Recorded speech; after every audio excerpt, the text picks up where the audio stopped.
Before we begin the story, let us know where you're watching from by leaving a comment below. If you enjoy this video, don't forget to like and subscribe. Have a wonderful day. Enjoy the story. Lila wasn't exactly having her best day. Her heel was bent. Her hair kept sticking to her forehead because of the heat, and the paper resume she was holding had a noticeable coffee stain. But she was determined. Today was the day the long-awaited interview at Carter Print, a small neighborhood coffee shop promising a steady salary, bus fare, and free coffee. After hours of walking, she finally arrived at the address. She stopped in front of the building. Huge, all glass, with a shiny sign at the top, Carter Corp. Wow, this coffee shop sure got fancy. Must have spent a fortune on toner, she muttered as she walked in. The receptionist looked at her without smiling. Name, Lila Bennett. I'm here for the interview. She smiled like it was more important than it really was. Without a word, the receptionist handed her a badge and pointed toward the elevator. Room 7C. Lila rode up with a group of people in suits, trying to copy their posture, pretending not to notice how noisy her blazer was with every step. When she arrived, an assistant led her to a glass meeting room. You can wait here. Mr. Carter will see you. Mr. Carter? Now that's what I call a serious copy shop. A few minutes later, the door opened, and Lila saw the most intimidating man she had ever met. Tall, sharply dressed, serious expression. Definitely the Carter from the sign. He sat down across from her, still looking at his tablet. Name, Lila Bennett. Copy shop? He asked, raising an eyebrow at her resume. Yes, I'm an expert in A4 paper, jam staplers, and rebellious toner. It's a natural gift. James raised an eyebrow. Lila, you're in the wrong building. Carter Print is a small copy place downstairs, 2 doors past the pharmacy. This is Carter Corp., a global tech company. The interview here is for a secretary. Secretary? She straightened up. Well, look, I'm great at that too. I answer phones like a pro. I've memorized all the classic lines. Good morning, how can I help you? And I've got a few variations with enthusiasm. He looked at her, clearly trying to figure out if she was serious. I organize files, folders, even broken hearts, and I can use spreadsheets. Well, sort of. I've opened one before. That counts, right? James blinked slowly. You're really trying to convince a stranger to hire you for a position you didn't even know existed 3 minutes ago? That's what I call professional flexibility. I adapt. You want me to make coffee? I'll do it. Remind you of meetings? I'm your girl. Need me to entertain your grandma during a business dinner? I'll dance. In a long dress. James pressed his lips together, trying not to laugh. You dance terribly, but with confidence. And sometimes that's what today's candidates are missing: boldness. You talk a lot, and I listen well too. See? Multi-purpose, like a human Swiss Army knife. He finally laughed. You're a complete disaster. I agree, but I'm a functional disaster. If I fall, I get up.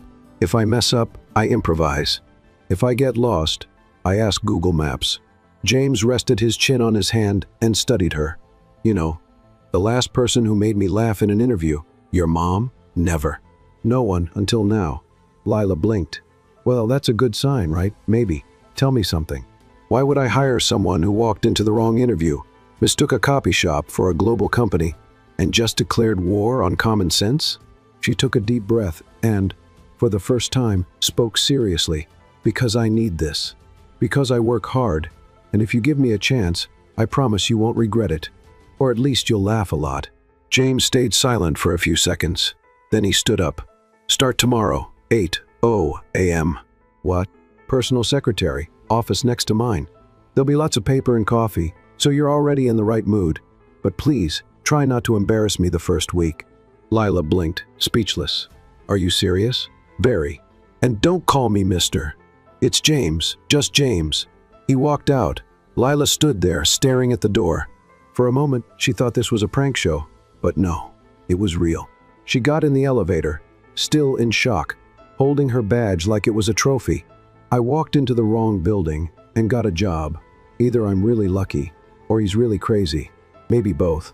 At the top of the building, watching through the glass, James Carter saw her leave. Lila showed up at 7:56 a.m. That was a miracle on its own.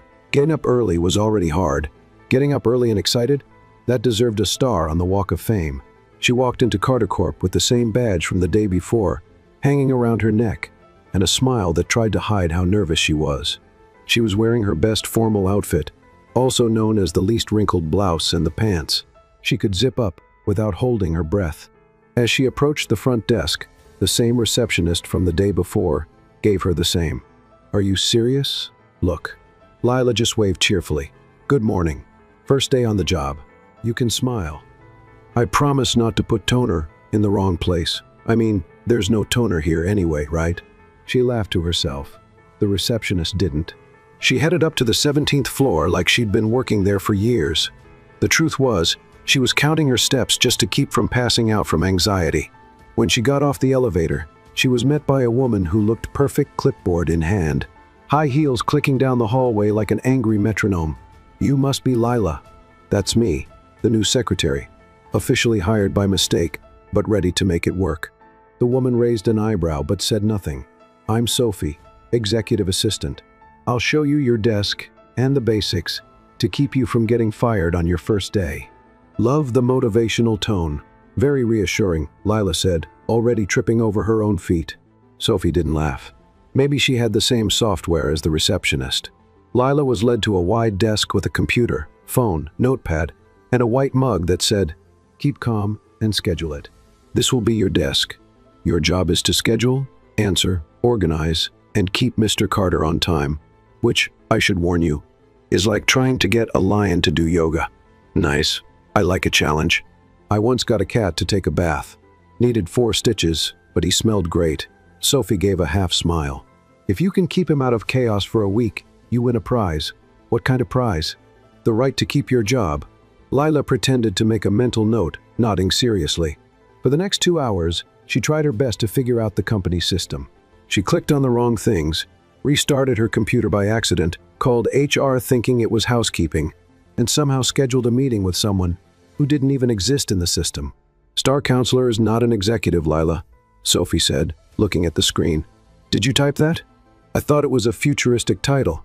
You never know. We might be investing in spaceships." The rest of the day went by with small, perfectly timed disasters.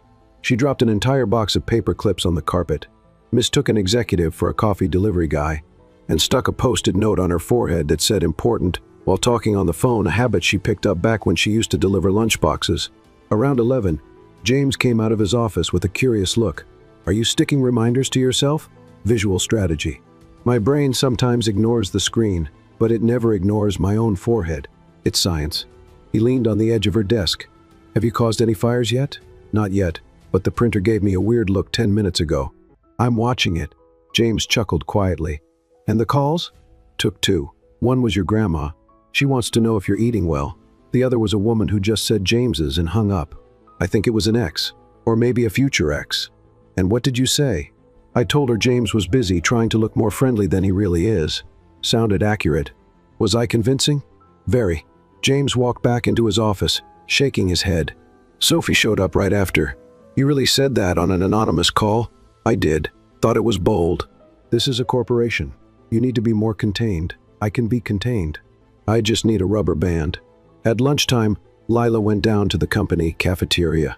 The line was full of people in suits, serious looks on their faces, glued to their phones.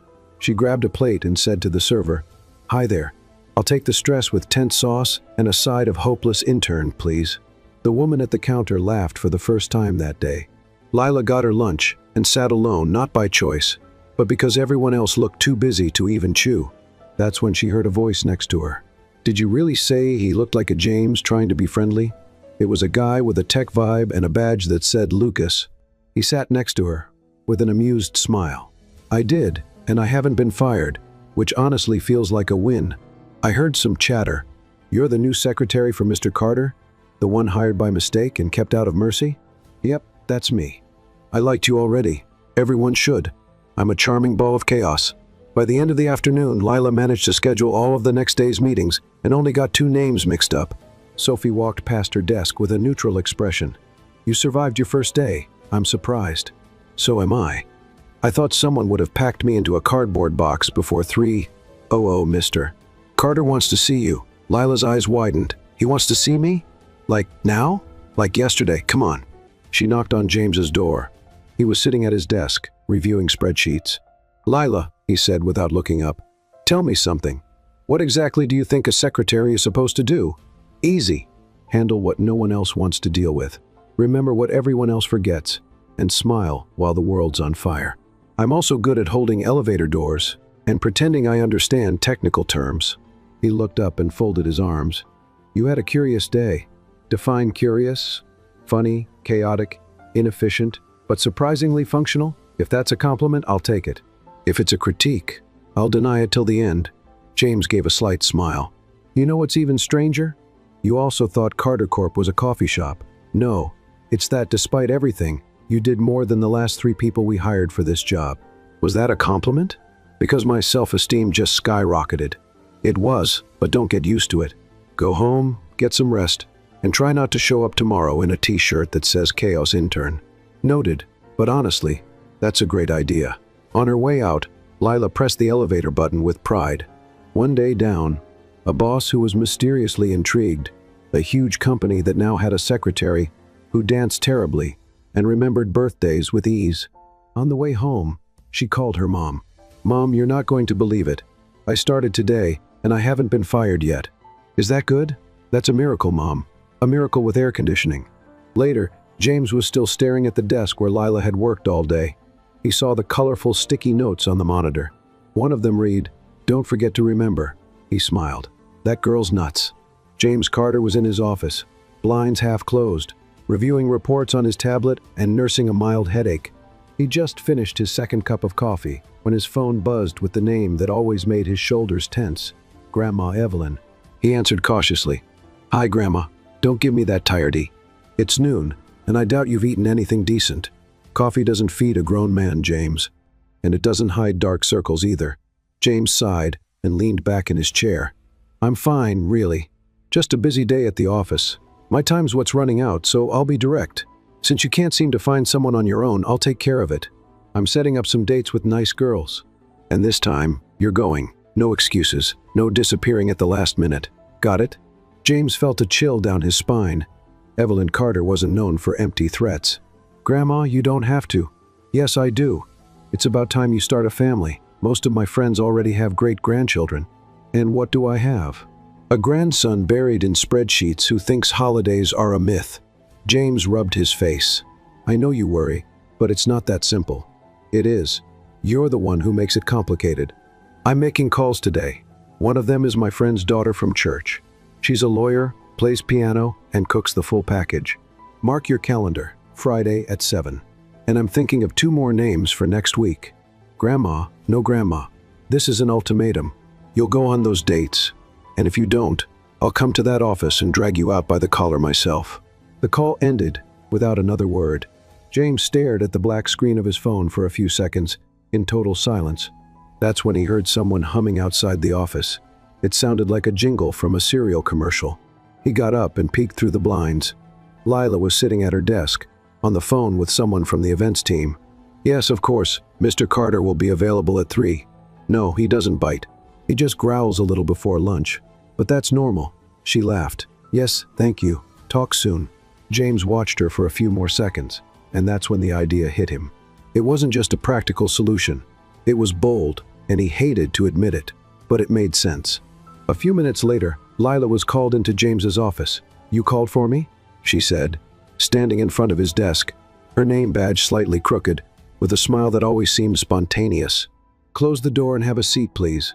I need to talk to you about something a little out of the ordinary. If it's about the email I sent that said good morning with 3 E's, I can explain. I was just excited." "No, that didn't bother me." "Oh, then I'm nervous for nothing." James laced his fingers together on the desk. "My grandma wants me to get married, and now she's set on setting me up with women. I've never even met. She already scheduled one for this Friday. And you brought me here to stop that from happening? Because if that's the case, I might need a more detailed plan. Actually, I was thinking of something more straightforward. I need you to pretend to be my girlfriend." Lila's eyes widened. "You want me to pretend we're dating? Just for a while. If my grandma thinks I'm in a serious relationship, she'll stop arranging me surprise dates." "And why did you think I'd be the best person for this role?" "Because you're convincing and unexpected. No one would guess I'd fake a relationship with my brand new assistant. It'll look real." Lila crossed her arms and looked at him. So, you saw me humming in the hallway and thought, yeah, she's perfect to fool a sweet old lady? Something like that. And what's in it for me?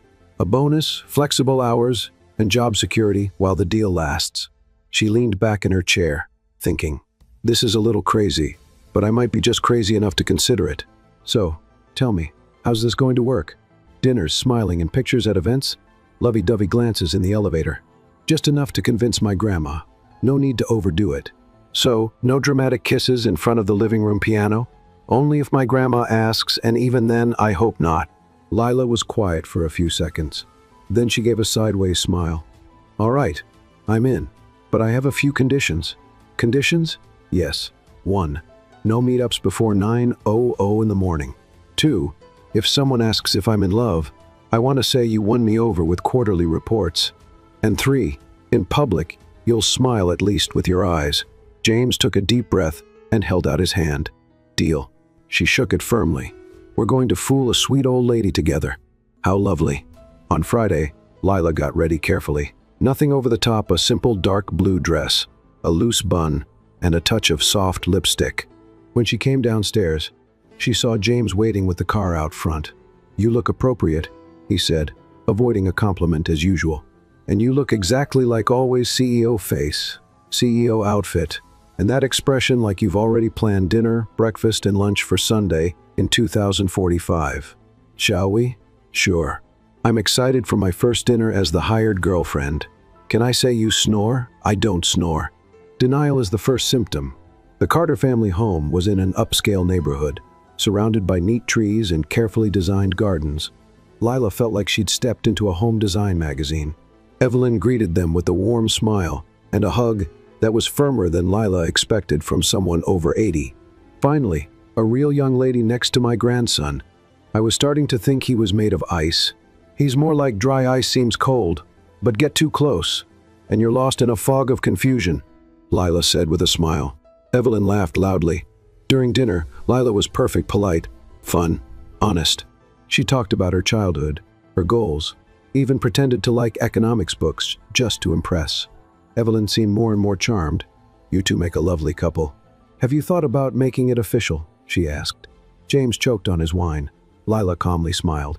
We prefer to take things slow, but trust me, he's practically a husband already. Yesterday, he asked if we had milk in the fridge, a clear sign of commitment. Evelyn laughed again, patting James's shoulder. Finally, someone who balances out your seriousness with a sense of humor. I like her. On the way back, the car was comfortably quiet. Your grandma is amazing and dangerous. She likes me a lot. I noticed. Congratulations. You're the first woman in 5 years to get a direct compliment from her. I feel like I won an invisible trophy. But, James? Yes? If we're keeping up this act, we need to get our story straight. How we met, our first kiss, that kind of thing. All right, we'll build a timeline. And if someone asks if we've slept together, you can say yes. Just skip the details. Lila laughed. Details are my specialty. The next morning, James walked into his office and found an envelope on his desk. Inside was a handwritten list titled, Our Story Official Version. We met at the office coffee shop. You offered me sugar. Our first conversation was about the weather, so romantic. You asked me to lunch a week later. I said yes because you looked lonely and like you lived on protein bars. Our first kiss was in the elevator. I tripped. You caught me. Classic. We don't have nicknames for each other yet, but if anyone asks, you call me Lee and I'll call you Mr. Grumpy. James smiled without realizing it. He picked up a pen and wrote at the bottom, and if they ask how I feel about you, I'll say she makes me laugh. And for me, that means a lot. Lila never saw the note, but if she had, she would have been surprised by how much honesty was hiding behind all that formality. James was still holding the list when he heard 3 quick knocks at his office door. Excuse me, Lila's voice came in before he could answer. She stepped in, holding 2 mugs. I brought coffee, one with sugar, one without. I can't remember which one you prefer, so pick fast. If it's the wrong one, pretend it's fine, and pretend you forgive me. James quietly lowered the piece of paper and picked the mug on the right. No sugar. You got it right. Great. That counts as bonus points in our imaginary relationship. She smiled, and just before she walked out, James said, Lila, I think it's time we take the next step. She froze. You mean the next step in our act, right? Because if it's in real life, I'm going to need to sit down. In the act. But something important. My grandmother could show up anytime now. And, well, she'll expect us to be living together as a couple. Living together? As in moving in together? James nodded, setting his mug down on the desk. That's right. You'll need to move into my apartment, just for now. Are you serious? Completely. Just until things settle down a week or two, maybe 3. Take the time you need to get things organized. I'll help with the move. Lila paused, thinking it through. So, you want me to live in the same place as you? Pretend to be your girlfriend, smile through dinners, maybe attend family lunches, and do all that while keeping a safe distance between my side of the house and yours? That's a good summary. Perfect. I'm in. James raised his eyebrows. That easy? You're offering me a place to live, coffee, and a fake relationship with negotiable terms. On my list of craziest decisions, this doesn't even make the top 5. That same night, Lila showed up at James's building, dragging a purple suitcase with a faded sticker that said, "Do not touch." Organized mess. She had a backpack on her shoulders and a pillow in her hands. "Ready for my new temporary life as a pretend wife," she said, out of breath. James held the door open for her. "Did you bring the whole house?" "Just the essentials, clothes, shoes, slippers, my favorite pillow, and a few emotional necessities, like this cookie jar. My aunt gave me in 2014. James's apartment was exactly how she imagined it. Quiet, clean, stylish, and way too organized. Everything looked like it had been measured with a ruler. Lila stopped in the middle of the living room and slowly turned in a circle, taking it all in. Wow, this place looks like a catalog. Where are the tangled charger cords, forgotten mugs, and shoes kicked off by the door? They don't exist. Everything has its place. Well, you should take a picture now. Things are going to change. James led her to one of the guest rooms. This will be your room. You can set it up however you like. Just avoid plants that need attention, he paused. Or pets. So, the hamster I was planning to bring will have to wait? She dropped the suitcase on the floor and started unpacking with surprising speed. In 10 minutes, she had already hung a colorful scarf at the head of the bed, fluffed her personal pillow, and scattered 2 books on the side table. There, my personal touch of chaos.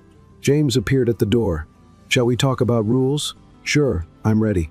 We can even make a bulletin board with heart-shaped magnets. They sat down at the dining table. Lila grabbed a notebook and a pen. Rule number 1, no entering my room without knocking, unless it's a fire, a hurricane, or a really big insect. Agreed. Rule number 2, don't touch my personal computer. Fair. Rule number 3, each person washes their own dishes, even water glasses. They technically don't get dirty, but morally, they do. James typed something into his phone. Rule number 4, no speakerphone calls in the shared spaces. Perfect. And rule number 5, any argument must be paused for chocolate or a light TV show. They looked at each other, almost smiling. We're being very reasonable, said Lila. It's still the first day, James replied. Later that evening, after a simple dinner, James had made scrambled eggs and avocado toast. The 2 of them were watching a comedy show in the living room. Lila sat cross-legged on the couch, holding a cushion. You actually laugh at this? She asked, laughing on her own. Not as much as you, James said, holding back a smile. Is your sense of humor on mute? It's in observation mode. You're expressive enough for both of us. She picked up a cushion and pretended to throw it at him but stopped. I don't trust you enough yet to risk starting a pillow fight. James stood up. Tomorrow, we have a meeting with the development team at 9, and my grandmother might call. Want me to answer? Only if you want to become the family favorite for good. Tempting. Late that night, Lila was tossing and turning in bed. The mattress was comfortable, but the silence was too much. She was used to the noise of her old neighborhood cars passing, neighbors arguing, a dog barking at nothing. Here, everything was quiet and new. She got up and walked to the kitchen. James was sitting in the dark, holding a mug of tea. Can't sleep? She asked, gently turning on the light. I usually stay up late. Me too. But tonight, I think it's the bed being too quiet, and the lamp not making noise, and the fact that I'm living with a man I've known for 4 days. James motioned to the chair beside him. She sat down. You're very calm about all this, Lila said. I've been through trickier situations, and you seem trustworthy. Wow, that might be the nicest thing you've said since we met. Don't get used to it. I never get used to nice things. They usually come with hard tasks. They sat in silence for a moment. Then Lila asked, "What if your grandmother decides to drop by unannounced?" "She will. It's just a matter of time. Then we need to look convincing photos together. A toothbrush of mine in your bathroom.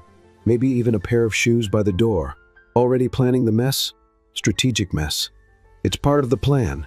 "Fine, but don't call me honey in front of her. And you don't call me darling unless the situation demands it," Lila smiled. "All right. Now go back to bed. We have a routine to pretend tomorrow."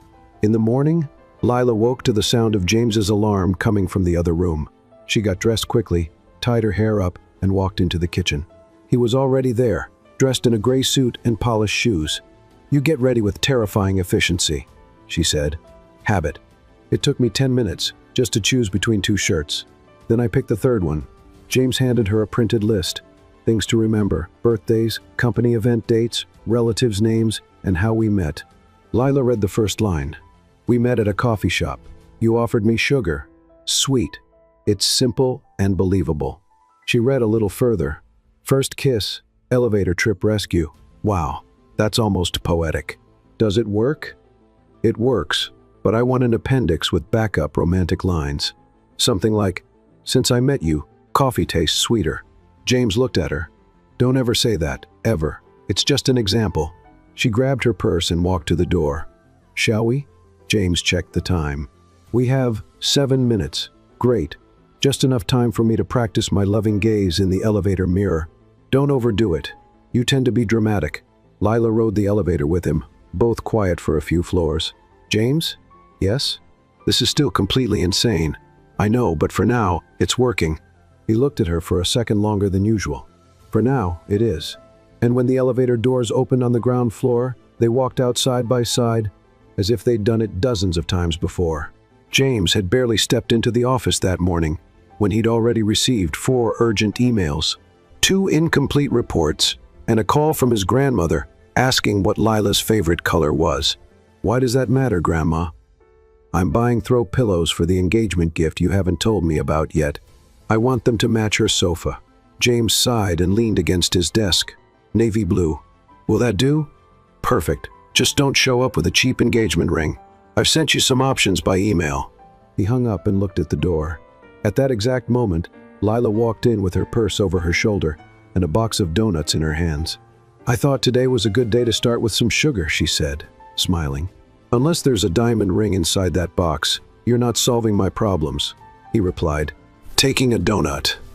"Wow, we're optimistic this morning. What happened?" my grandmother called.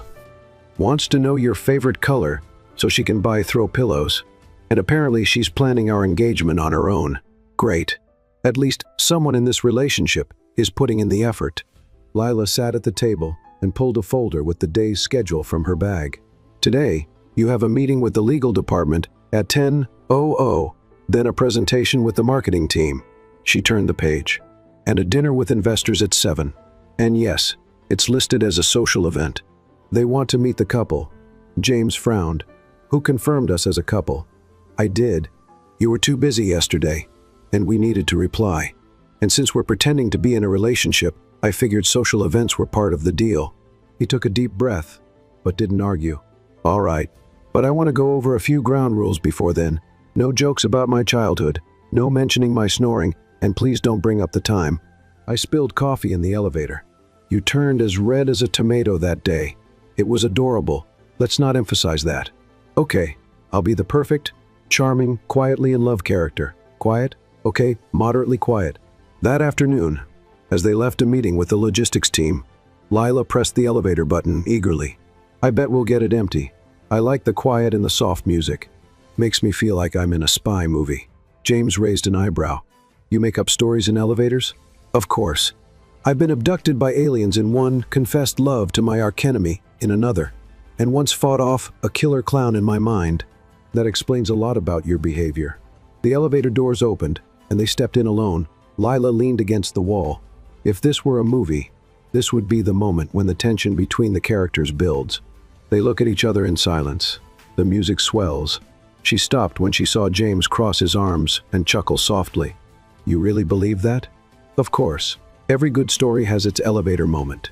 It's where everything changes. James was quiet for a few seconds. Then, with a more serious look, he asked, "What if we're in that story, and the elevator isn't just a setting but part of the turning point?" Lila raised an eyebrow. Curious. That was kind of poetic, coming from you. Just a thought. The elevator stopped on the 12th floor, and a group of employees stepped in, breaking the mood. Lila whispered, "If background music starts now, I'm going to laugh." James didn't respond, but the corner of his mouth curved slightly.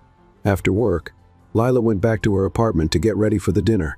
She chose an elegant but simple dress and styled her hair in a classic way.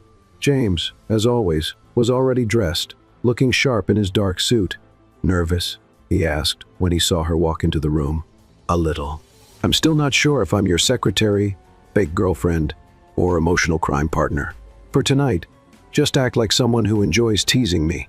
I'm very good at that." The restaurant was reserved, elegant, with soft lighting and waiters who looked like they walked out of a perfumed commercial. James greeted the investors warmly, and Lila followed the plan perfectly. "This is my girlfriend Lila," he said, introducing her with ease. She offered a warm smile and a handshake. "Nice to meet you. James told me a lot about this dinner. I hope it was something good," one of the investors said with a smile. He said, "You're the only ones who make him more nervous than his own grandmother," which is a compliment, believe me. Everyone laughed, including James, who shook his head slightly in mock disapproval. The dinner went on with conversations about business, travel, favorite foods, and even a brief discussion about wine. Lila moved through all the topics with ease. Her quick thinking and relaxed humor even won over the more serious guests. "So, Lila, what do you do when you're not winning over our friend here?" one of the guests asked. Lila pretended to think. "Well, I organize chaotic schedules, calm inflated egos, and serve coffee with great skill. In other words, I'm an executive assistant, but with a little extra charm." "And how long have you been with James?" She glanced at him quickly, then turned back to the group. "Long enough to know he hates raisins, prefers dark socks, and pretends he doesn't like romantic movies but cried at one about dogs." James cleared his throat quietly and reached for his water glass. "Lila is very observant," he said in a neutral tone. "It's a natural talent. I have emotional radar and a sharp eye for fake tough guys." The group laughed again, and even though James tried to keep a professional face, he couldn't hide how impressed he was. On the way back to the car, the two walked in silence. Lila looked at the busy street with a small smile on her lips. "They liked me," she said. "You did well." Was that a compliment? It was just a fact. She looked at him. "You did well too." Less grumpy than usual. Almost friendly. "I was under pressure. I couldn't blow our cover." "Right. And when you defended me from that joke about my music taste, that was an automatic reaction?" "You've been having a lot of automatic reactions lately. You'll end up getting used to me." James didn't answer. He just looked out the window for a few seconds. "Lila?" "Yes? Doesn't this bother you?" "What do you mean?" "All of this pretending, being here, having your routine disrupted by me." She thought for a moment before answering. "It's strange, but it's the good kind of strange. I feel like, for the first time in a long while, I'm part of something, even if it's something unlikely and a little crazy." James stayed quiet. There was a sincerity in her words that he wasn't ready to take in. Back at the apartment, Lila went straight to her room. She took off her shoes, sat on the bed, and let out a deep breath. It had been a good day, intense, but good. In the living room, James was looking at the paper she had left a few days earlier, the official story list. He picked up a pen and added a line, 8. She can turn a boring dinner into something memorable. Later, Lila walked into the kitchen for some water and found James making tea. "Still up?" "Yes. Want some?" She nodded and sat at the counter. "You know what's funny?" she said. "I feel more at ease here than I have at home in months." James looked at her closely. "Why is that?" "Maybe because here I feel seen, even if it's for something silly, like fooling a charming grandmother." "You think it's silly?" "Maybe not that much. Maybe I'm starting to like the feeling of belonging."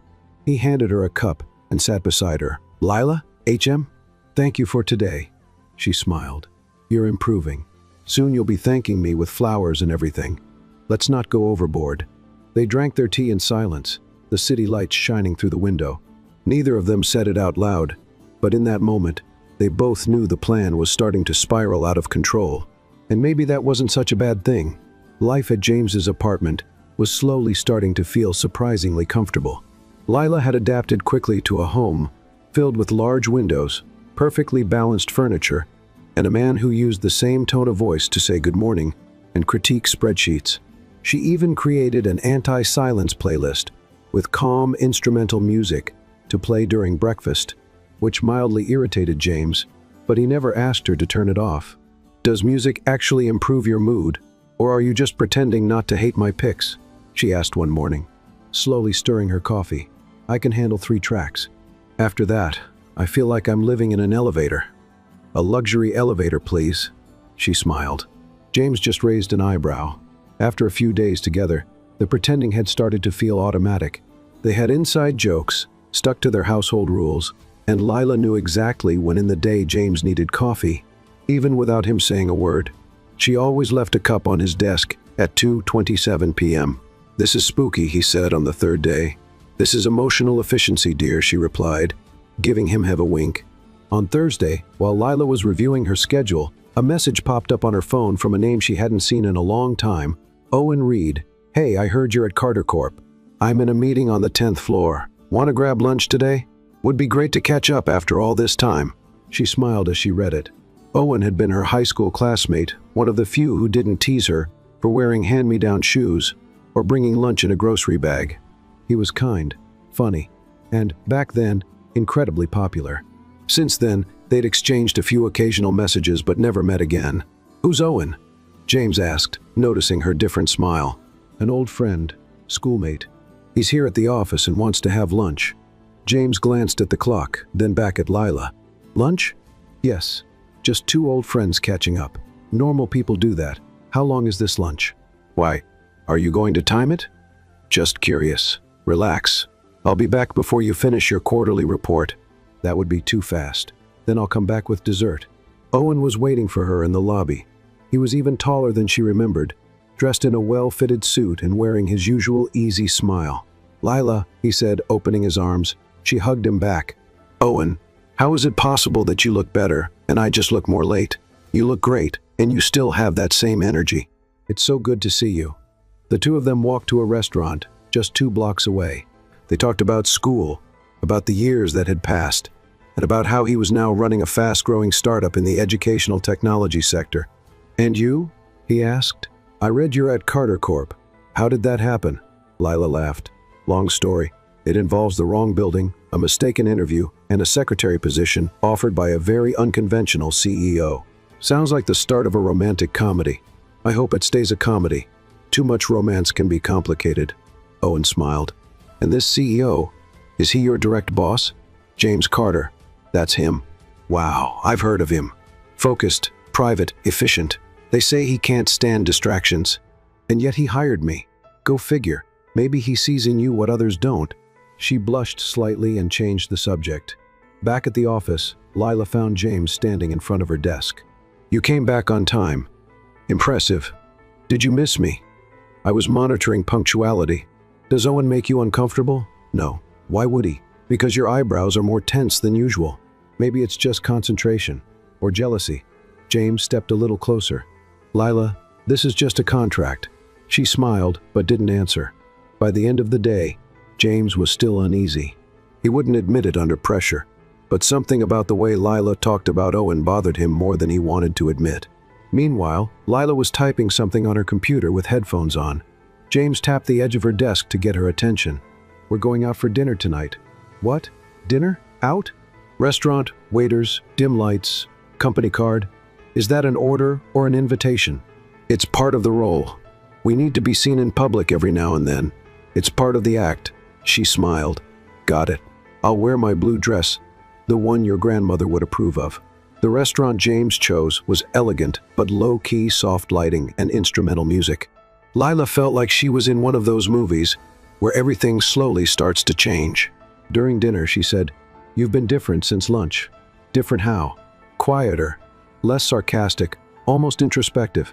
Maybe it's the setting. Or maybe I'm digesting emotions." She laughed. "Are you admitting you feel something?" "I'm saying my stomach feels the weight of responsibility." "I'd say you felt something when you saw Owen." James kept his eyes on her. "And you? What did you feel when you saw him?" Lila was quiet for a moment. Nostalgia. He was one of the few people who were kind to me in school, but honestly, he didn't make me laugh like you do. James hadn't expected that answer, and for a moment, he didn't know how to respond. Did you just compliment me? Better remember it. It won't happen every day. Noted. On the way home, while riding the elevator, Lila leaned against the wall with her arms crossed. You know, you act strange when you're jealous. I wasn't jealous. Of course not. You just answered 3 times more bluntly than usual and suggested a last-minute dinner like you were trying to buy my attention. James looked at her. You're really good at reading people. Only the ones who try hard to hide how they feel. He took a deep breath. Lila, this isn't part of the plan. What, exactly? Feelings? Jealousy? Confusion? I know, but we're human, and humans complicate even the simplest things. The elevator reached their floor. They walked out without saying another word. Later that night, back home, James walked into the kitchen and found Lila sitting at the counter, eating cereal straight from the box. Too early for breakfast, too late for dinner, he said. It's the meal of emotional confusion. It fits the mood. He poured himself a glass of water and leaned against the counter.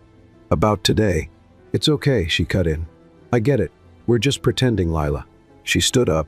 I know the plan was simple, but life never is. And look, I'm willing to keep pretending, but don't ask me to ignore that it's starting to feel more real every day. James watched her for a long moment. I didn't want you to get hurt. What if it's you who ends up hurt? She gave a half smile and walked out of the kitchen, leaving James alone with more questions than answers. In her room, Lila lay down, hugging a pillow. For the first time, she couldn't tell the difference between what was pretend and what was starting to feel real. And on the other side of the wall, James couldn't sleep either. They were pretending, but deep down, they both knew this was no longer just an agreement. It was becoming something neither of them had planned for. It was a Friday night, and the Carter Corp building was almost completely dark. Most apartments had wrapped up for the day. The elevators made less noise, and silence filled the hallways except for one room where the light was still on. James was at his desk, tie loosened, going over a detailed report on expansion investments. It was already past 8, but the pile of documents kept growing instead of shrinking. He took another sip of cold coffee and rubbed his face. Lila appeared at the door with a glass of juice and a chocolate bar in her hand. Nighttime intervention, she said, handing him the juice. No one's productive with bags under their eyes that big.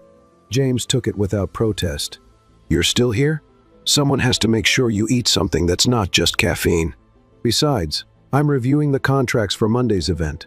And honestly, it's easier to work at night when no one's asking me to resend the same email for the 4th time. You don't have to stay. I know, but it's better than overthinking. Sometimes a quiet mind is louder than a crowded room. James looked at her more closely. You okay? Lila hesitated, then sat down in the chair across from his desk. Remember Owen? My friend from school? How could I forget? He messaged me today. Said he wanted to see me again, but I started wondering if that would be the right thing. Not because he's not a good guy he is, but I just couldn't get excited about it. And I think I know why. James didn't say anything. He just listened. This thing between us, this crazy agreement, it's affecting me more than it should. I can't just ignore how I feel when I'm around you. The room fell silent for a moment. James put down his pen and leaned forward, arms resting on the desk, looking straight at Lila. Lila, I know what you're going to say, that it's just a deal, that this is all an act, that we have rules. She gave a small, sad smile. But real life doesn't follow a script.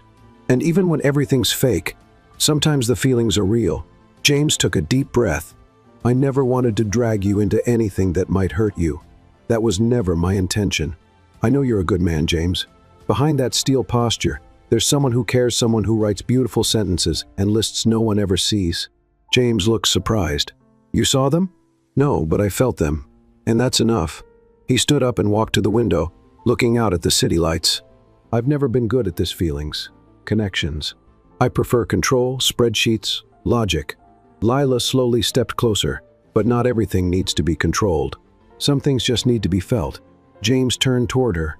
His face was serious, but his eyes there was something different in them, a mix of doubt, longing, and an old fear of letting go. It's dangerous, maybe, but what isn't? Without another word, James stepped forward. Lila didn't move away. He raised his hand hesitantly, and gently touched her face. And then, in a quiet moment, he kissed her. It wasn't a planned kiss or a controlled one. It was real, simple, true. And for a moment, everything about contracts, pretending, and expectations disappeared. When they pulled apart, Lila kept her eyes closed for a second. Was that in the script? James gave a slight smile. I think we just went off script. She opened her eyes, trying to manage the confusion inside her. And now? Now, he said, returning to his calm tone. We face the consequences together. Lila nodded slowly. Okay, but tomorrow, I promise not to hum in the hallway. That might just make things more confusing. James laughed. You're already part of my routine, even if it complicates everything. They went back to their tasks, but something had shifted. There was a new feeling in the air, a kind of unexpected peace, as if, even in the middle of the chaos they'd created, they had found a small space of truth. Monday morning came quietly at James's apartment. The smell of coffee hadn't filled the kitchen yet, and the sound of the radio, which Lila always kept low, wasn't playing. James sat at the table, reading the newspaper with a fixed gaze, but nothing was sinking in. He turned the page, but his mind was still stuck on Friday night. The kiss. That kiss. It hadn't been planned. And maybe that's exactly why it shook him so much. Across the apartment, Lila was looking at her reflection in the mirror as she tied her hair into a quick bun. She was nervous more than she wanted to admit. Since that moment in the office, James had kept his distance. Not cold, just different. Over the weekend, he avoided any mention of what had happened, no comments, no conversations. Everything seemed carefully ignored. She walked quietly into the kitchen and found James already dressed to leave. He was standing still, holding a cup, staring out the window. Good morning, Lila said with a soft smile. Good morning. The reply came quickly, but without looking at her, without the usual tone, without that light teasing that had become natural between them. She slowly opened the fridge, pretending to look for something, then grabbed an apple. Did you sleep well? More or less. Silence. She took a bite of the apple, trying to think of a way to break the tension. About Friday. James turned around immediately. Lila, I think it's better if we don't talk about that. She paused. Not talk about it? It was a moment, a distraction. It's not part of our arrangement. Lila set the apple down on the counter. And since when does life follow arrangements? We both know something's happening. Ignoring it will only make things worse. James crossed his arms. I need this to stay simple. Simple? She gave a humorous laugh. You brought me into your apartment, asked me to pretend to be your girlfriend, involved me with your grandmother, your co-workers, your life, and now you want everything to stay simple? I didn't want this. I didn't expect to feel anything. Neither did I. But feeling something isn't a mistake, James. He was silent for a few seconds, then spoke more softly. I feel like I'm starting to lose control, and that's dangerous. Lila stepped closer, her eyes steady. Maybe that's the problem. You're so used to controlling everything. You forgot what it's like to just live. James took a deep breath. I think this has gone too far. The words landed heavy between them. What are you saying? That maybe we should stop? The act, the agreement, all of it? Lila felt a tightness in her chest. So, you want me to leave? I think it's what's best for both of us. She nodded, trying to keep her dignity. Of course. It's fine. I understand. James looked at her for a moment, as if waiting for something, but Lila simply turned and walked out of the room. 2 hours later, Lila had packed her things. The purple suitcase was back in the living room, along with her pillow and the box of cookies. She walked through the apartment calmly, though everything inside her ached. On the kitchen table, she left an envelope with what she called an emotional receipt.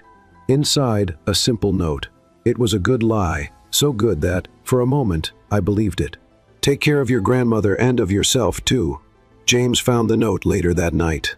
He read it once, twice, 3 times, then placed it in the drawer next to the list. Lila had written at the beginning of it all. The next few days passed slowly. Lila returned to her small apartment, back to her modest routine, far from the bright halls of Carter Corp. She kept working, now remotely. James had kept her on, but with distant formal emails, cold messages, and she also avoided any attempt to get closer.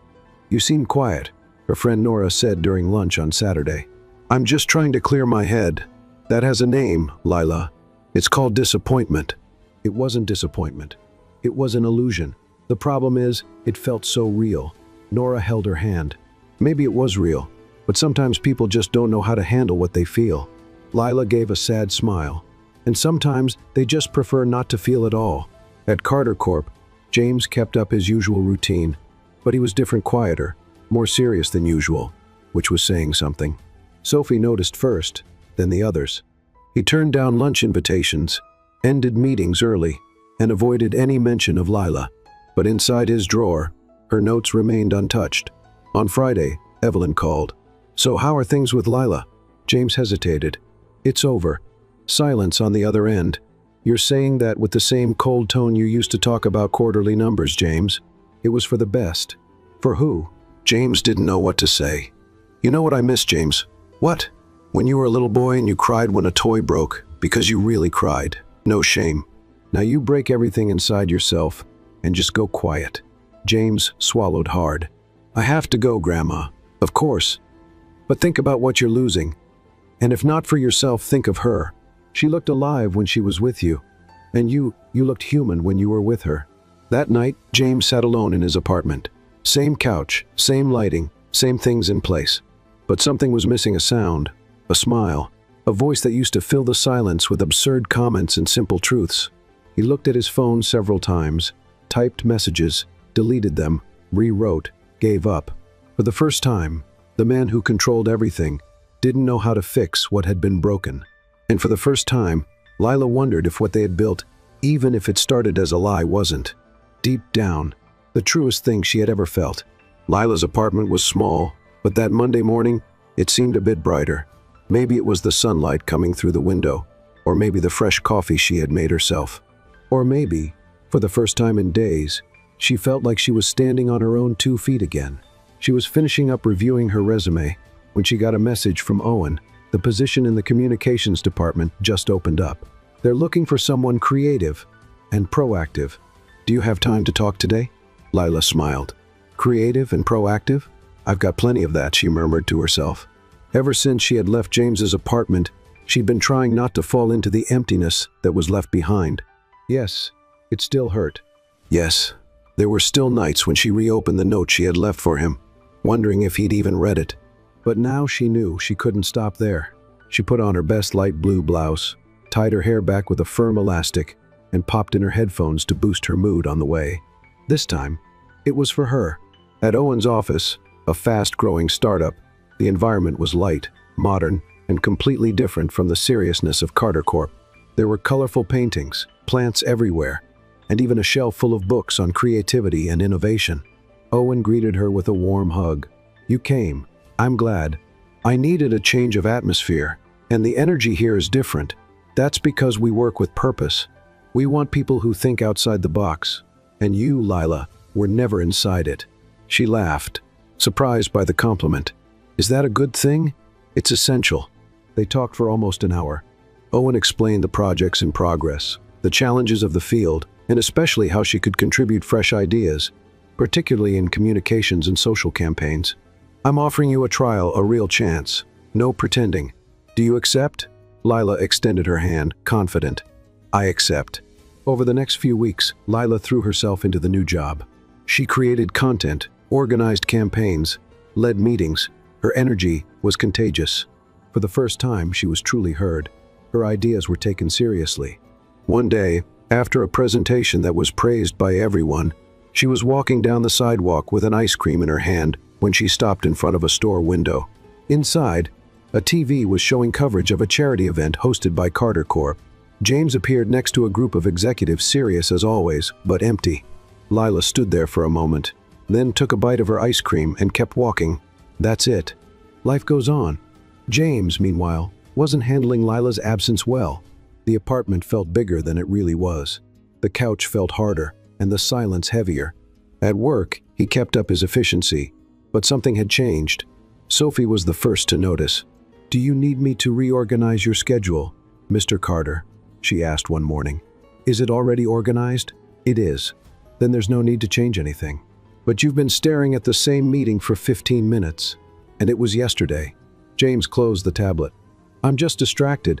"Since when do you get distracted?" He didn't answer. That afternoon, he walked past the desk that used to be Lila's. It was empty, no sticky notes, no coffee mug, no laughter. He felt something tighten in his chest.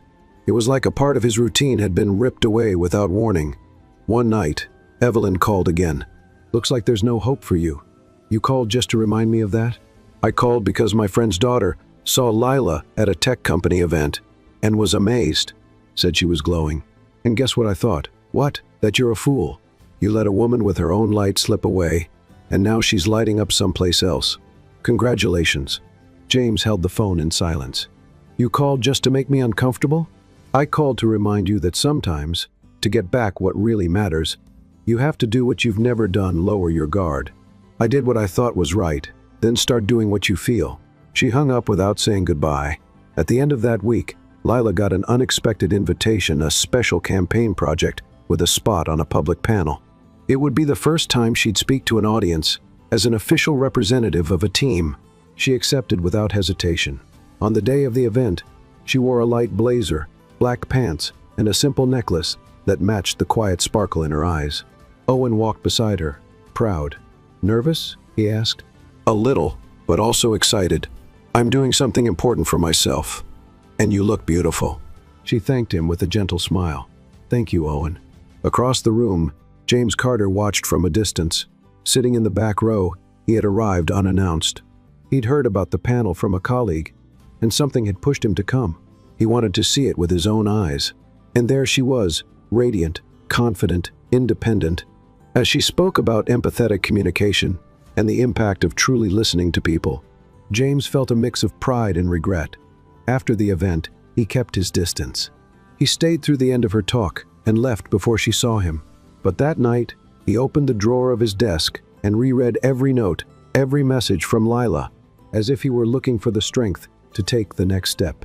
The next morning, Lila arrived at her new office and found an unmarked envelope on her desk. Inside was just one note, written in the handwriting she knew so well. "Some people only realize the value of light after spending too long in the dark. Thank you for bringing light into my life. I'm learning to light my own way now. But if one day you'd like to share that light, I'll be here."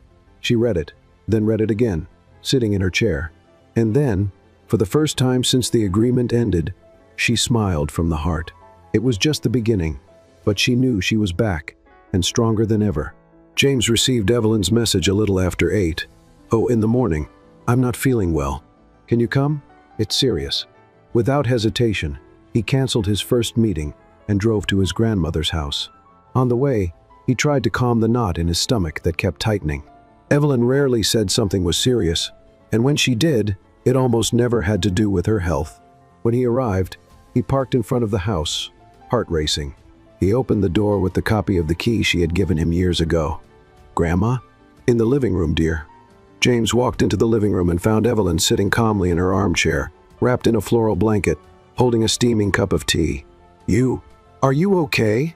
"I'm alive, which is something at my age, but I've been feeling strange.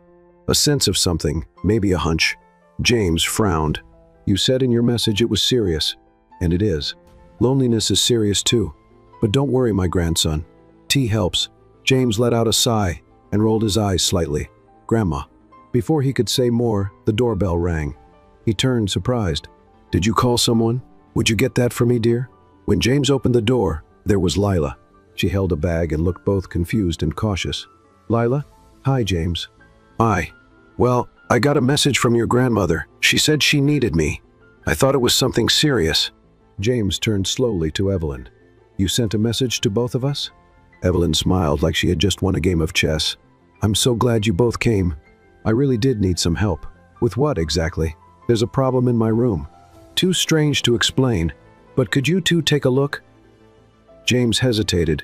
Lila did too. "Is it urgent?" she asked. "Absolutely. I can't sleep with the idea that something might be lurking." Lila gave James a skeptical look, and he shrugged. "Let's get this over with." Evelyn's bedroom was a spacious, tidy room with a soft lavender scent. Nothing seemed out of place. "So, what's strange in here?" James asked, arms crossed. "Over there in the corner near the wardrobe. I think I heard a noise last night." Lila walked toward the wall, glancing around. "Nothing here." "Everything looks fine, Grandma," James added.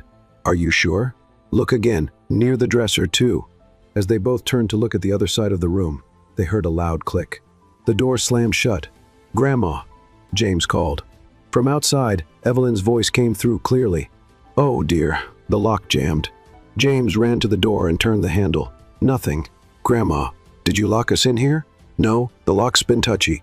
Must have stuck again. But don't worry. The locksmith will be here tomorrow morning. Just sleep there for the night. The mattress is comfortable."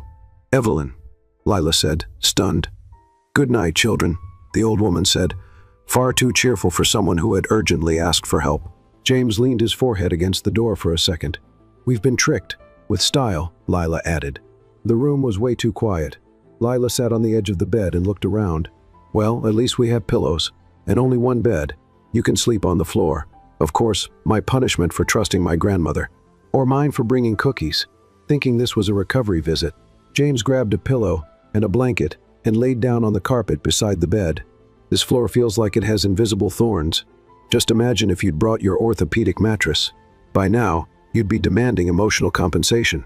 Go ahead and laugh, but my back is a national treasure." Lila lay down on the bed, trying to relax. "Do you think she planned all this?"